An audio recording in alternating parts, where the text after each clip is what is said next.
L'Éternel te bénisse, l'Éternel te bénisse et te garde, fasse lever la lumière de sa face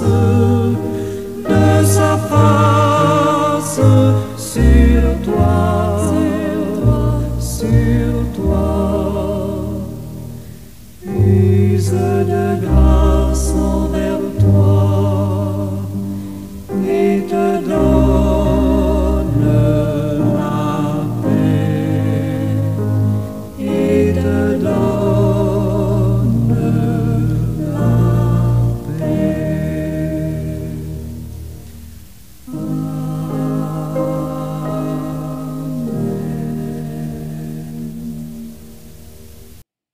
Seigneur Jésus, toi qui as porté nos péchés sur la croix, nous nous tournons vers toi dans l'épreuve de la souffrance.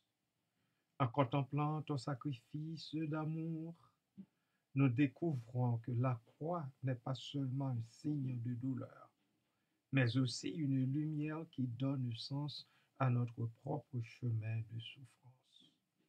Tu as transformé la croix, instrument de torture, en un trône de grâce et de rédemption.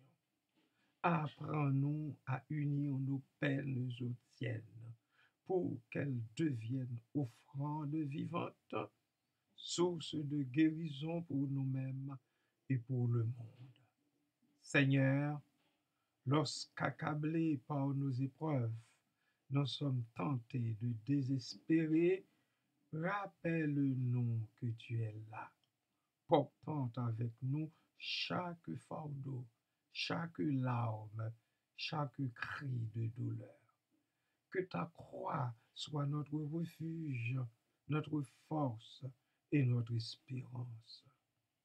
Qu'elle nous enseigne à aimer comme tu as aimé, jusqu'à donner tout de nous-mêmes, même lorsque cela coûte. Par ta passion et ta mort, tu as ouvert pour nous le chemin de la résurrection. Donne-nous, nous t'en supplions, ô Dieu, la foi de croire qu'au cœur même de nos souffrances, tu œuvres déjà pour notre salut et notre transformation. Ô Christ crucifié, toi qui as tout accompli par amour, apprends-nous à embrasser notre propre croix avec courage et confiance, sachant qu'elle est le lieu de ta victoire. Merci Seigneur. Béni soit ton beau nom, à toujours et à perpétuité. Amen.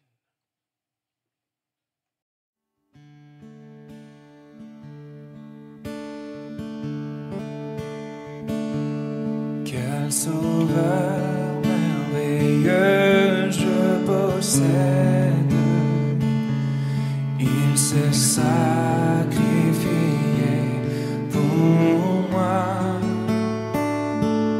et sa vie innocente il cède pour mourir sur l'infâme croix. Il renonce à la gloire céleste pour le plan rédempteur de Dieu. L'apparence est la plus modeste. Oh, quel prix pour me rendre heureux. Attaché à la croix pour moi. Attaché à la croix pour moi. Il a pris mon péché, il m'a délivré.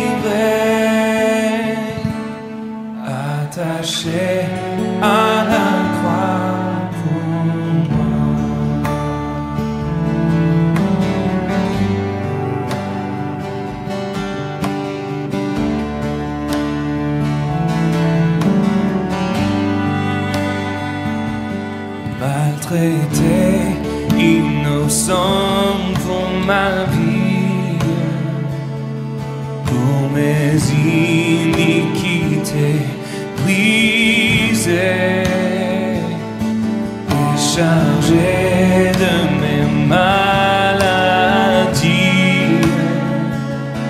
Il mourut pour guérir, sauver, attaché à la croix pour moi, attaché à la croix pour moi. Il a pris mon péché, il m'a délivré, attaché à la croix pour moi.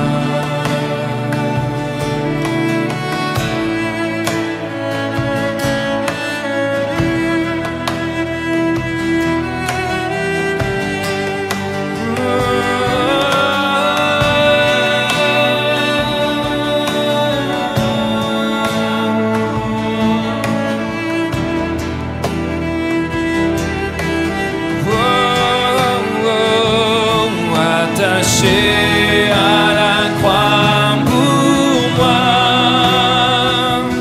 attaché à la croix pour moi.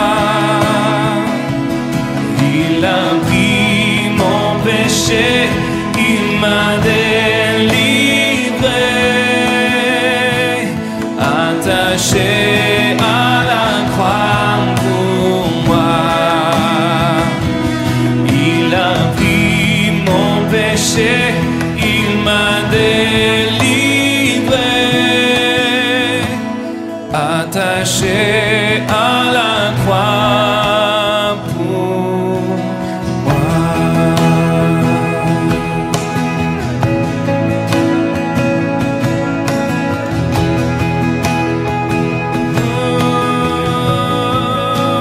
Attaché pour moi.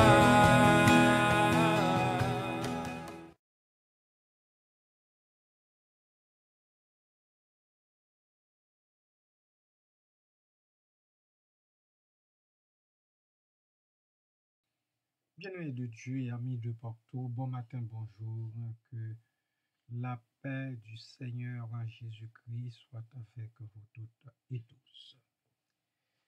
La réflexion de Dietrich Bonhoeffer, seule la croix où le Christ porte nos péchés peut donner un sens profond à notre propre souffrance, condense une vision théologique profonde de la souffrance, de la rédemption et de la participation du croyant à l'œuvre du Christ.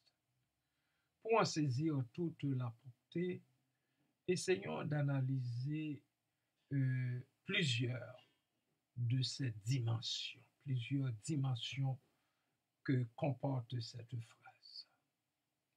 La croix comme lieu unique de rédemption, Bonhoeffer insiste sur l'exclusivité de la croix. Seule la croix, dit-il. Cela signifie que la souffrance humaine ne trouve son sens ultime qu'en référence au sacrifice du Christ. En dehors de lui, elle peut sembler absurde ou simplement tragique. Le Christ ne partage pas seulement nos souffrances, il les transforme en les assumant de manière unique. Il a porté nos péchés dans son corps sur le bois. 1 Pierre chapitre 2, verset 24. La croix, bien-aimée, est le lieu où Dieu révèle à la fois son jugement contre le péché et son amour pour les pécheurs. Romains 5, 8. L'apôtre Paul nous dit: Dieu prouve son amour envers nous, parce que lorsque nous étions encore pécheurs, Christ est mort pour nous. Le Christ est mort pour nous alors que nous étions encore pécheurs. Est-ce que vous qui écoutez cette capsule présentement, vous comprenez cela? Qu'en tant que pécheur et pécheresse, Christ est mort pour vous. Christ est mort pour vous. Amen.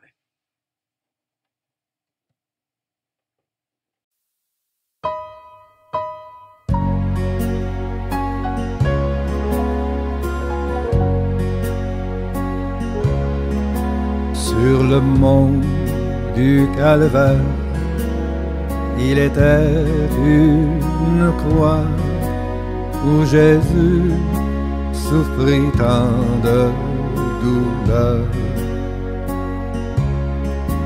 Oui, c'est là qu'il mourut sur cet infâme bois pour sauver le plus vil des pécheurs. Cette croix me sera toujours chère. Elle est gloire et victoire pour moi. Et pareil dans la maison du Père, la couronne est offerte à ma foi.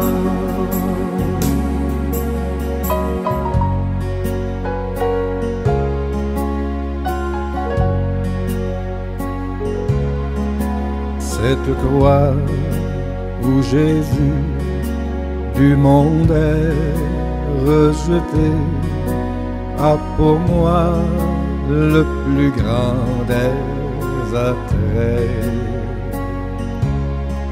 C'est là que Saint Agneau, mon sauveur, a porté mes fardeaux, mes douleurs, mes forfaits. Cette croix me sera toujours chère. Elle est gloire et victoire pour moi. Et pareil dans la maison du Père, la couronne est offerte à ma foi.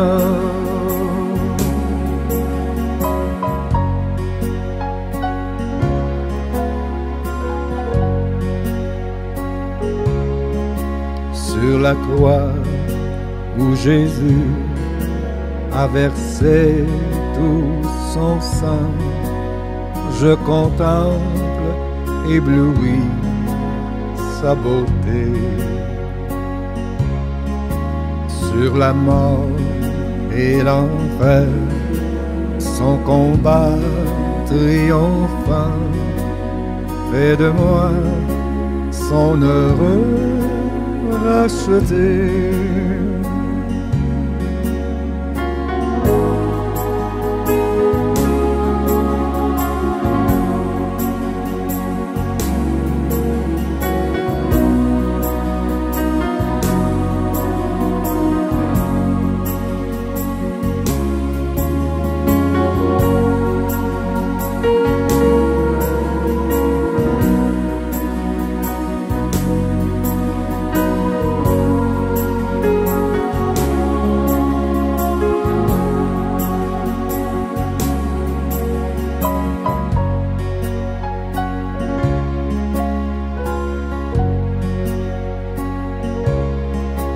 M'appuyant avec foi sur la croix de Jésus, son opprobre, je veux le porter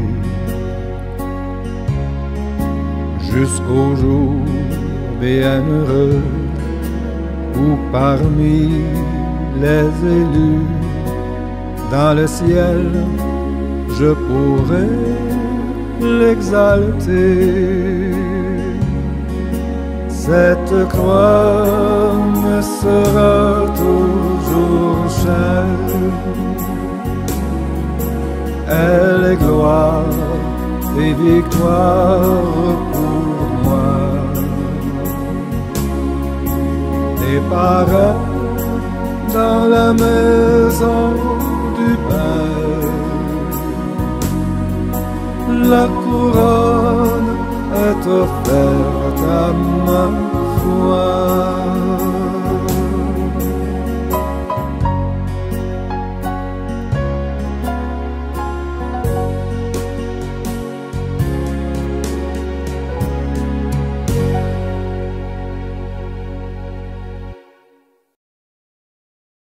Le Christ emporte nos péchés,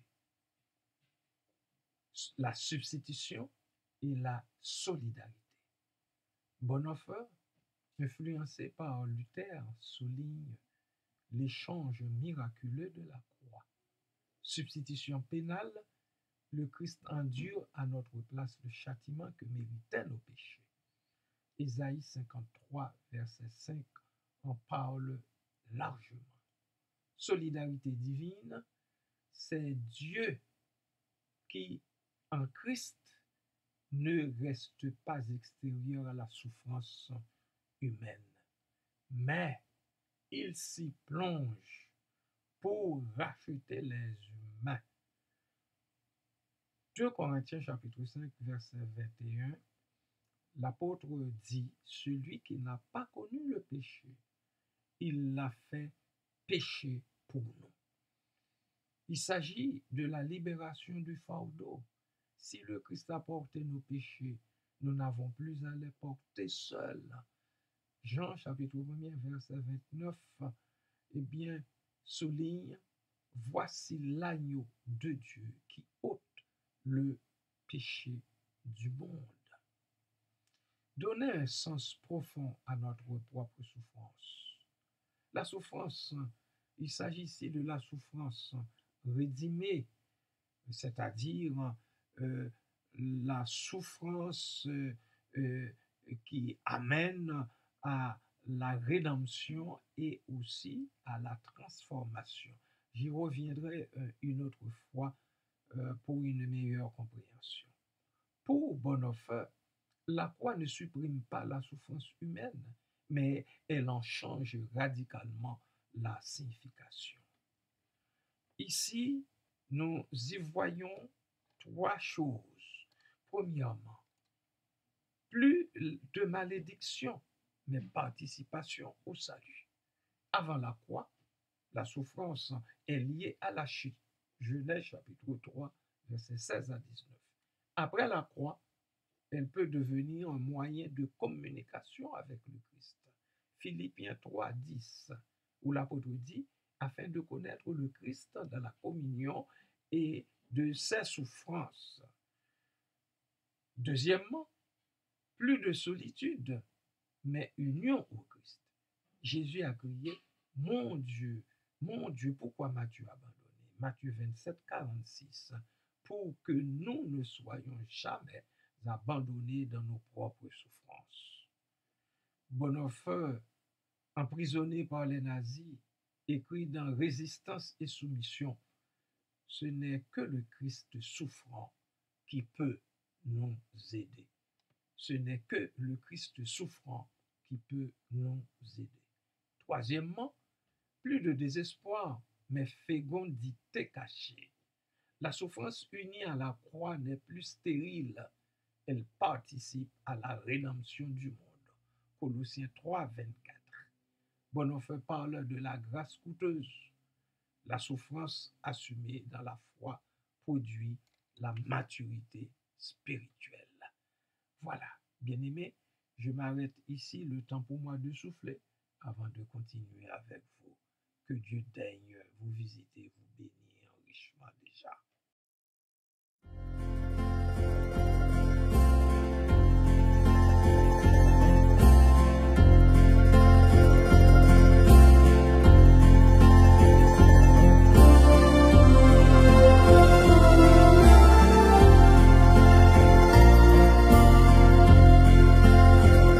C'est sur la croix où mon sauveur fut immolé pour moi pécheur, que le Dieu saint, dans son amour, m'a pardonné et sans retour. Au Golgotha, lieu d'agonie, où Jésus pour moi s'est donné. Au Golgotha, terre bénie, où le Dieu saint m'a pardonné.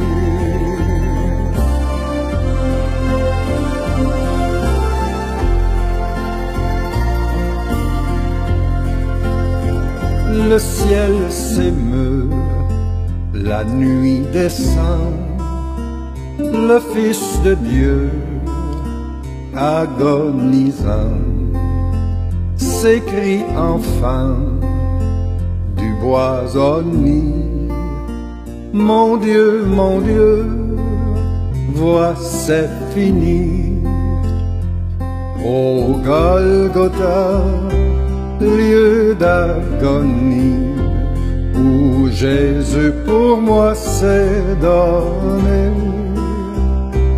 Au Golgotha, terre bénie, où le Dieu saint m'a pardonné.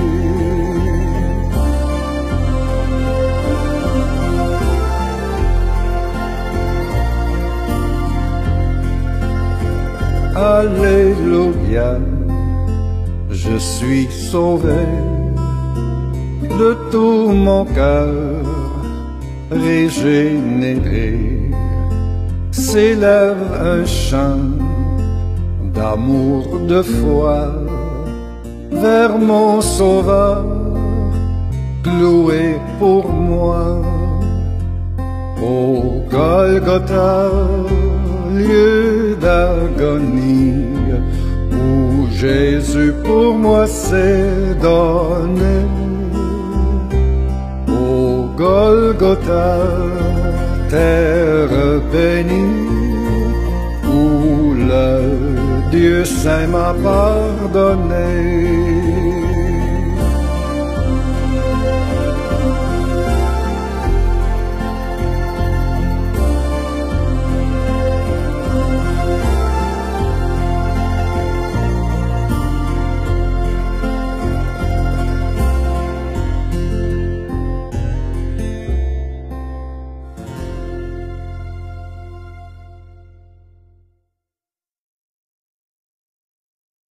Nous y voyons également des implications existentielles.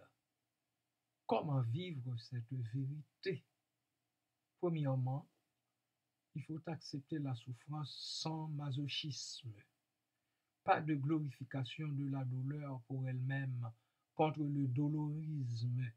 Se comporter contre le dolorisme, il le faut, mais l'offrir en union avec le Christ comme Bonhoeffer l'a fait en prison. B. Trouver un sens dans l'injustice. Bonhoeffer a souffert de la persécution nazie. Sa théologie de la croix ne nie pas l'horreur du mal subi, mais montre que Dieu peut le racheter. C. Il faut transformer l'épreuve en espérance. La croix est suivie de la résurrection. Que vous et moi, nous ne l'oublions pas. Toute souffrance vécue en Christ porte en germe une promesse de vie.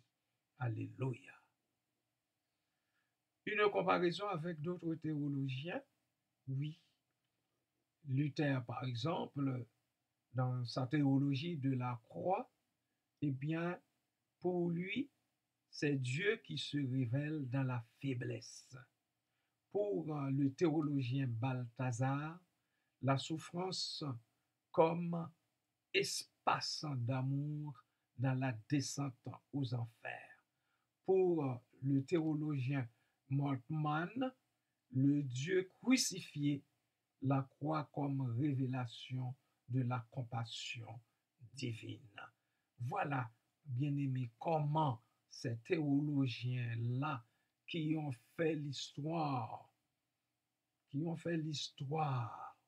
dans la théologie chrétienne, ont-ils compris le sacrifice du Christ, le sacrifice de la croix. Amen.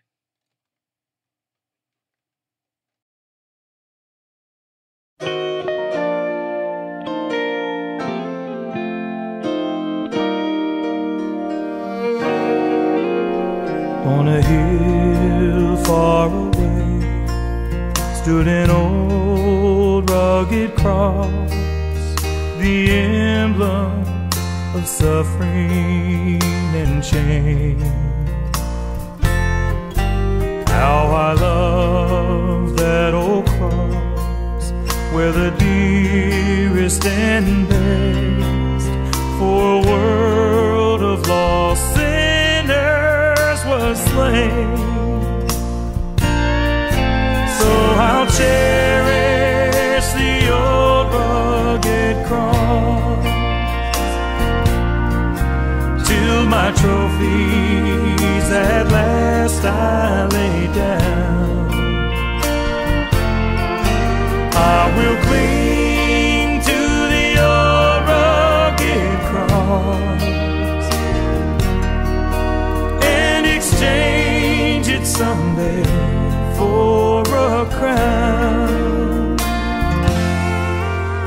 Oh, that old rugged cross, so despised by the world, has a wondrous attraction for me. For the dear Lamb of God left His glory above to bear it to dark Calvary. So I'll cherish the old rugged cross till my trophies at last I lay down. I will cling to the old rugged cross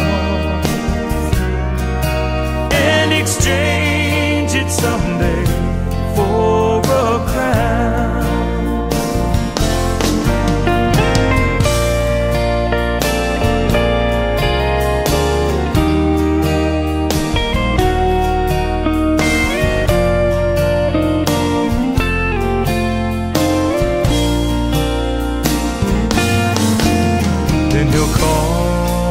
Someday to my home far away, where His glory forever I'll share.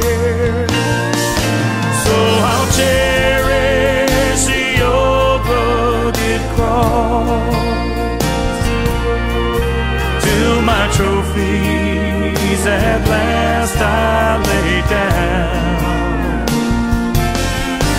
I will cling to the old rugged cross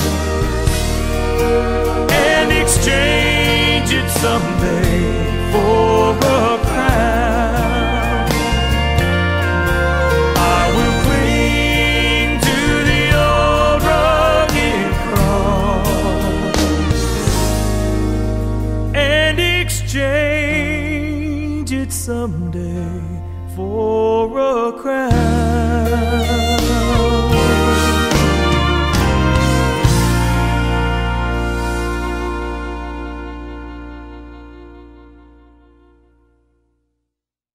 Oh oui, cette croix me restera toujours chère parce qu'elle est gloire et victoire pour moi. Elle l'est tout aussi pour vous, pour chacun et chacune de vous. Je conclus en disant que la croix clé herméneutique de la souffrance. Pour Bonhoeffer, sans la croix, la souffrance reste incompréhensible. Avec la croix, elle devient trois choses. Premièrement, chemin de purification, suivant 1 Pierre chapitre 4, verset 1er. Deuxièmement, lieu de rencontre avec le Christ. Troisièmement, source de grâce pour les autres. Cette vision rejoint celle de l'apôtre Paul.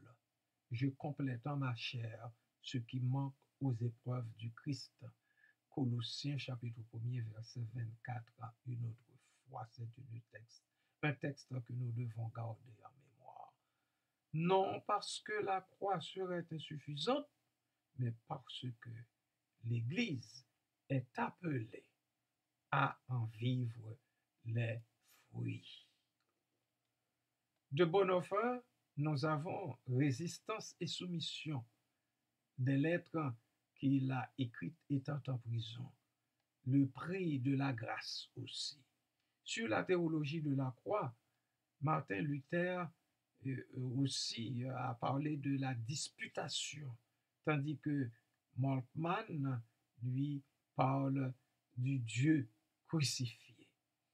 En somme, Bonhoeffer nous rappelle que la souffrance humaine ne trouve pas sa pleine lumière qu'à l'ombre de la croix, non comme fin, mais comme passage vers la résurrection.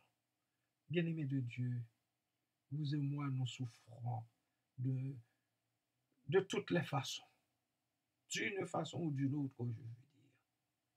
Mais nous ne souffrons pas comme des gens qui n'espèrent pas. Nous avons l'espérance et notre espérance est vivante. Notre espérance est emprisonnée dans la croix de Christ. Je veux dire, est cachée, masquée dans la croix de Christ. Ne l'oublions pas. Restez bénis en lui pour le temps